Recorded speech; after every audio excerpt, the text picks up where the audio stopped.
welcome back to my channel. Today we are going to be talking about that one thing that plagues many sister-lock people that have their hair sister-lock is that dry, itchy scalp.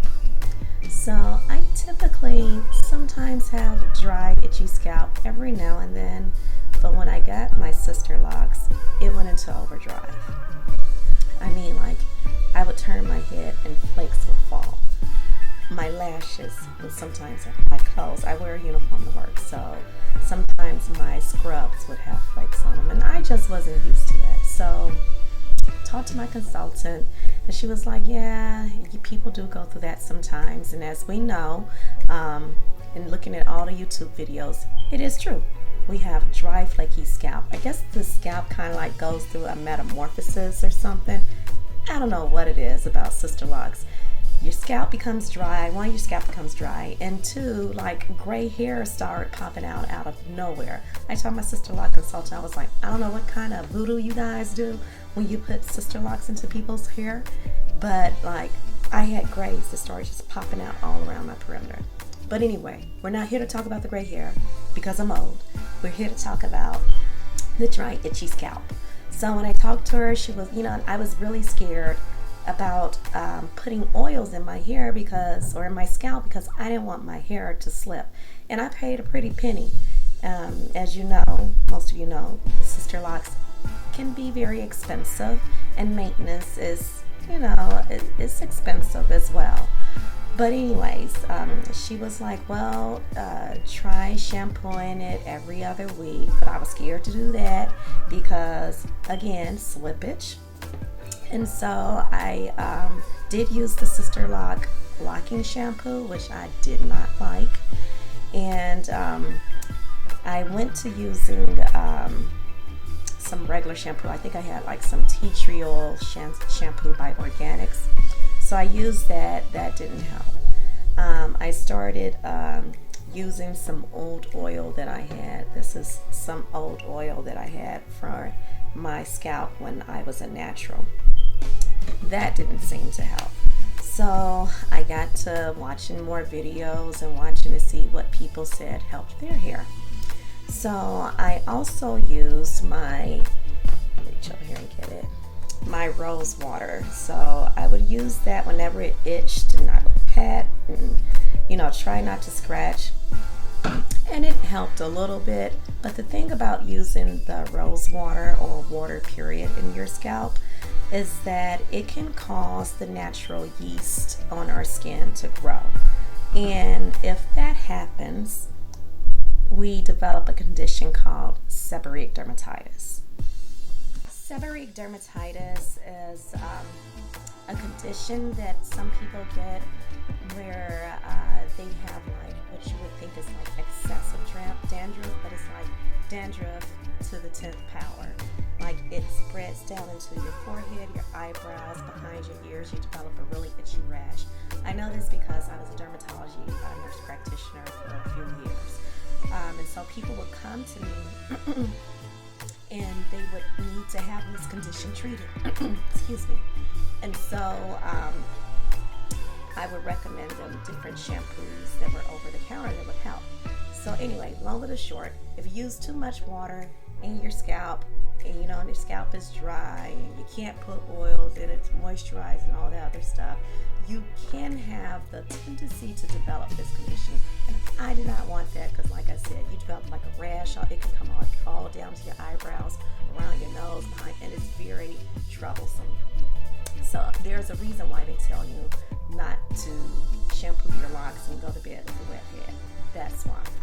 So anyways, like I said, I try not to use this as much. So searching the internet, looking for different things. And so I was looking, of course I use tea tree oil because tea tree oil is an essential oil and it's a dry oil. When you have locks or Sisterlocks, it's recommended, or I think that you should use a dry oil because dry oils have less of a chance of causing and sticking to the hair and making it slip. Dry oils, they absorb right into the skin. You can put it on, it absorbs right into the skin.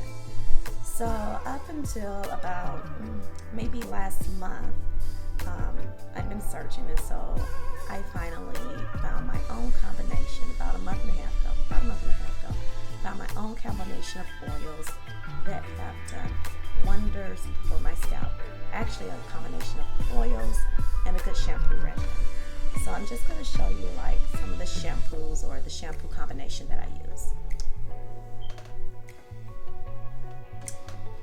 I mix the Head & Shoulders Classic Clean, which has zinc in it. This is one of the shampoos that I recommend for like the people who have seborrheic dermatitis, and also the Neutrogena T-Sal. It has salicylic acid in it. The combination of these two, it changed the way my scalp has felt. It feels clean, it feels refreshing. I can't say enough about that combination. Another thing that I did was I also incorporated this apple cider root vinegar rinse. So I'll shampoo my hair with this. I think if you look at my 10-month upload, I have the shampoos kind of like situated on the counter, and I put them in a spray bottle, spray my scalp down. After I rinse it out, I use the Cantu Shea root rinse, apple cider root rinse, and it has a little tea tree oil in it, and it makes it feel really good and fresh. So I like massage that all through my scalp, let it sit for about a minute or two, and then I rinse it out. Okay, so once I've done doing that, I then get my combination of oils that I put into a bottle like so. I use